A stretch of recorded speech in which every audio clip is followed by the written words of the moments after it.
Mety ho tatrinaandro any an-dranomasina ny talata 3 martsa 2024 amin'ny 9 maraina hatramin'ny alarobia 4 martsa 2024 amin'ny 9 maraina.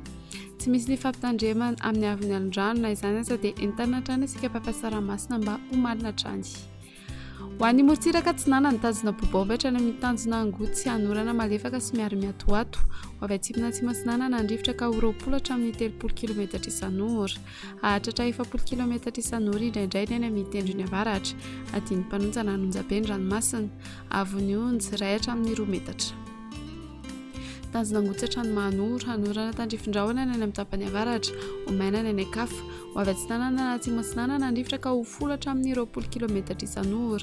Adiny mpanonja ranomasina. Avony onjy 1 hatramin'ny 1.10 metatra. Mahanoratra ny Taolagnaro andrahoana amin'ny sitokotoko na andrahoana vitsy. Ho avy Atsinanana na avaratra Atsinanana andrivotra ka ho 10 hatramin'ny 20 km isan'ora. Hahatratra 30 km isan'ora indraindray rehefa manakaiky ny Taolagnaro. Adiny mpanonja ranomasina. Avony onjy 1.2 metatra. Taolagnaro hatrany amin'ny tanjona Vohimena andrahoana vitsy. Ho avy Atsinanana andrivotra ka ho 20 hatramin'ny 30 km isan'ora. Hahatratra 40 km isan'ora rehefa manalavitra ny morontsiraka Anonjabe ny ranomasina. Avony onjy 1.5 hatramin'ny 2 metatra. Ho an'ny morontsiraka andrefa ny tanjona Vohimena hatrany amin'ny tanjona Ankaboa hanorana tandrifin-drahona indraindray ny alina sy ny voamaraina. Ho avy atsimona atsimo Atsinanana andrivotra ka ho 10 hatramin'ny 20 km isan'ora. Hahatratra 30 hatramin'ny 40 km isan'ora amin'ny farany fe-potoana. Adiny mpanonjana Anonjabe ny ranomasina.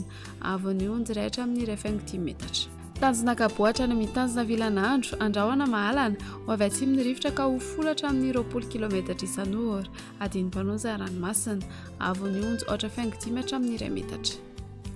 Tanjona Vilanandro hatrany Analalava andrahoana amin'ny sitokotoko. Ho avy Atsinanana na atsimo Atsinanana andrivotra ka ho 10 hatramin'ny 30 km isan'ora. Hodona adiny mpanonja ranomasina. Avony onjy 1.3 hatramin'ny 2 metatra. Analalava hatrany amin'ny tanjona Bobaomby andrahoana amin'ny sitokotoko na andrahoana. Io vaovao fisoka andrivotra ka ho 10 hatramin'ny 20 km isan'ora. Adiny mpanonja ranomasina. Avony onjy 1.5 hatramin'ny 2 metatra.